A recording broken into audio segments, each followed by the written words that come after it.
This is the story I call Funny Girl Gets Serious. So it's the year 2000. I'm at Wells Fargo Bank. I'm the head of investment management for Wells Fargo, part of the wealth management business. Wells Fargo at the time was acquisition oriented. And as an executive at the bank, I wanted to do my part. And so I initiated looking for independent wealth management firms that could be acquired on behalf of Wells Fargo. The challenge is that most wealth management firms at the time are relatively small. And Wells Fargo is so big, it wouldn't make any difference to acquire a small firm. So, but I heard about a very large independent wealth management firm that was coming for sale, and it was based in Los Angeles. It was a firm that was founded by these two brothers who previously had been financial consultants, top financial consultants for Goldman Sachs's wealth management business. And the wealth management business of Goldman Sachs caters to the uber wealthy, and a portion of the uber wealthy are in the stratosphere from a wealth point of view. Well, these two brothers, when they left Goldman, they had such strong relationships with a lot of their clients that they were able to woo those clients away from Goldman Sachs into the new firm that they were starting. Good for them. And then they grew it from there. And now their firm was very large on a relative basis. And they were looking to sell it and equitize the value that they had created.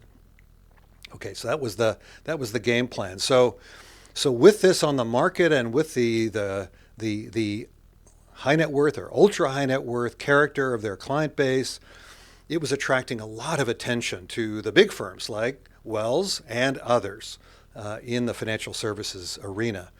So representing Wells Fargo, I had some initial meetings with the senior brother of the two, whose name was Todd. He functioned as the CEO of the business. And this was the first round, and then they would winnow it down to a semifinals round.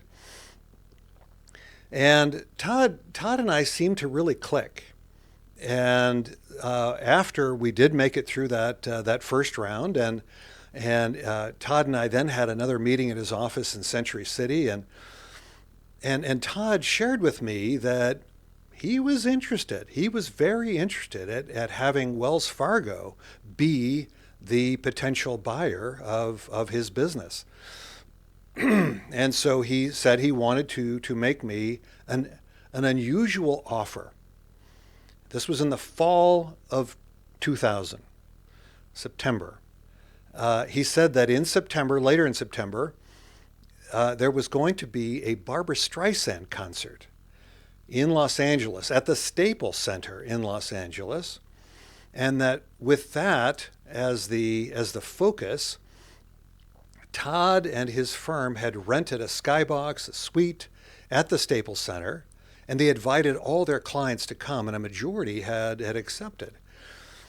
And so Todd said, "Look, Tim, I would like to invite you and your wife to come to our concert party, and thereby you'll be able to meet our clients, so that you'll be able to see how high quality they are. That we're not just blowing smoke." And I was just floored that he would do this, in part because Wells Fargo has a big wealth management business and therefore is a major competitor of his in the wealth management industry, and I was its chief investment officer. A lot of guts, a lot of, but a bold move. So that was a very interesting offer. But then he says, with a twinkle in his eye, and I also want to share with you, Tim, that the marquee client of ours is Barbara herself. That's why there's this whole party around her concert. And he says, after the concert's over, I would like to bring you and your wife to meet her after the concert. Now he said, he cautioned me. He said, now I need to ask you to not tell my other clients at the party about this, because I'm not bringing anybody else. This is just for you and your wife because of our conversations. Anyhow, when word got back within the executive rank at Wells Fargo about everything that was progressing here, they were very excited. You know, the idea of buying this top-end firm in Los Angeles with clients that were all really high net worth or higher, and to have potentially a star like Barbara Streisand, you know, there was a lot of buzz. So, night of the concert, Terry and I, my wife and I, show up at the Staples Center. We make our way to the suite. Todd and his wife greet us. Todd's wife takes Terry underhand and talking with her, and Todd starts escorting me around the room, introducing me to his clients, following through. It was just so interesting. And it was a very, very nice affair. Catered cocktail party, followed by dinner, and having dinner, watching the Barbra Streisand concert. It was just a really, really nice overall event. After the concert, Terry and I waited as instructed for all of Todd's clients to leave, and when it was just Todd and Terry and I, then Todd escorts us out of the suite to an elevator bay. We go down to the street level, and then we go into a private hallway, down a private highway. We get to a private elevator bank, and we go down into the catacombs of the Staples Center, underneath the stadium. And we get off, and it's kind of this massive basement-y area. We're kind of walking through this. It's kind of surreal. Eventually, we get to this other room, pretty big room, and I'm thinking, okay, this is where Barbara, and we will meet Barbara. Well, it turns out it wasn't just Terry and I.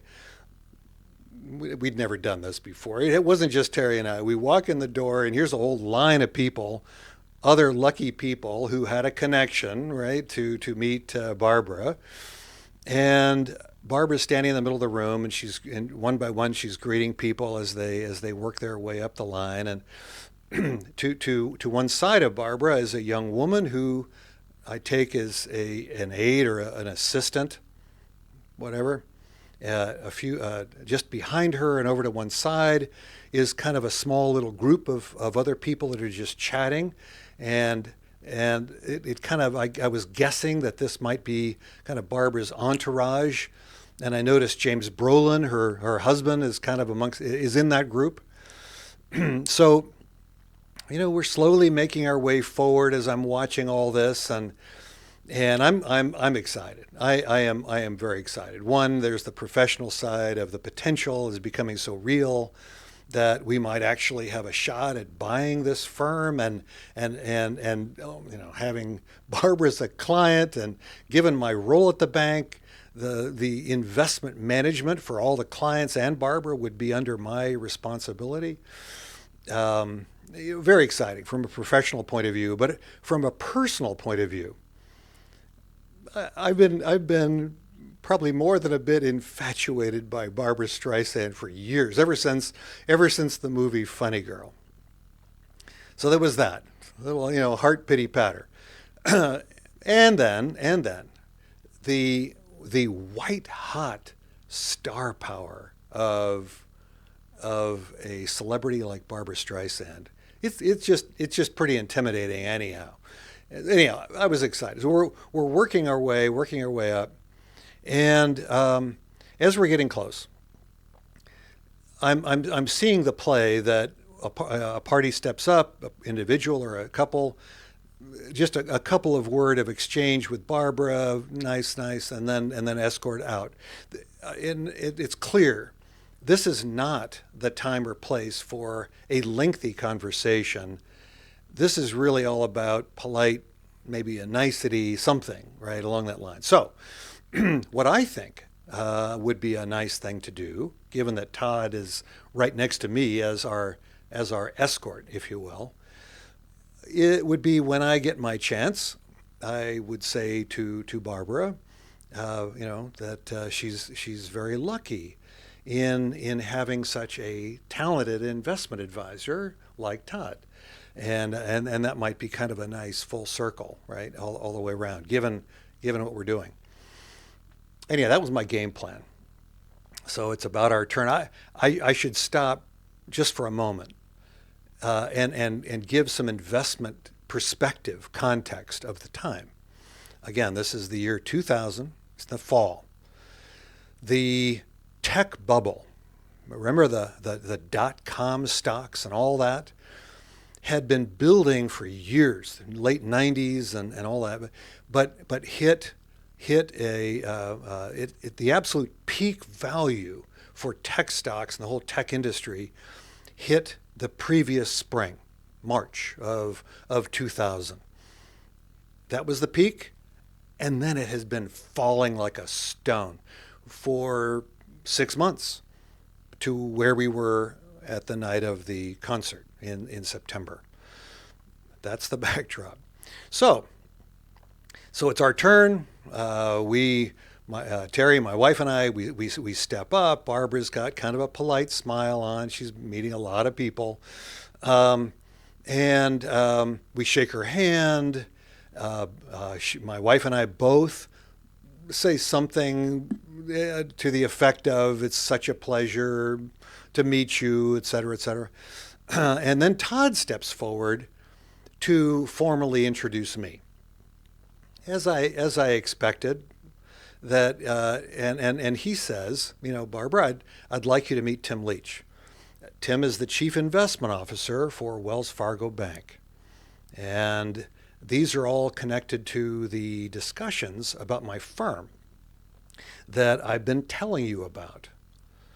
So I'm thinking, this is interesting. Todd is obviously being very open with Barbara about the conversations about selling his firm. Very interesting. So with Todd introducing me, I'm thinking, okay, baton is now passed to me. This would be the time for my nicety. So I don't even get a chance to even start on that, because what happens is that when Todd goes to introduce me, Barbara turns and looks directly at Todd. While she's looking at Todd and I'm looking at Barbara, Barbara's eyes kind of get very steely. And after Todd has introduced me, Barbara rips into him and she says, "I thought I told you how much I wanted to sell that Intel out of my portfolio, and it's still in my portfolio, and I'm gonna..." And it was just such a shock. And Todd is he's reeling. He's on his heels, and he's like, trying to kind of come up with some rationale. But what a different persona from the star of an hour ago on stage, who was singing so beautifully to 50,000 adoring fans. Anyhow, it was pretty remarkable. Todd was trying to come up with some rationale as to the investment thesis of why you got to hold, but Barbara was not having any of it, and she's like, "Todd, we got a meeting in my office ASAP, and I want to get to the and it's just, but this is not the time or place." And so, end. She's done. Terry and I were done when we said hello. It was kind of like, so Todd just kind of quietly grabs us, escorts us out of the room. And he mumbles, as we're leaving the room, he mumbles an apology. that around that, and I'm kind of like, oof, yikes, yeah. And but it was a very it was a very quiet return trip through the basement up the private elevator to get out to the street level and say goodbye. While we weren't talking, I was thinking about my experience in the business that I had been in for years, that it probably is more true than not. That sometimes, maybe oftentimes, it's the real heavyweight clients who are the heaviest burden. Um, be careful what you wish for sometimes, perhaps. Anyhow, so that was the concert. After the concert, Wells Fargo was one of the finalists. It was Wells and a huge East Coast financial services company that were the final bidders for Todd's firm. And as the bidding rose up and up and up, the East Coast bank was willing to pay a king's ransom. Wells Fargo never pays a king's ransom, and so with that, I never got a chance to see what it would be like to have Barbara Streisand as my client. Thank you very much.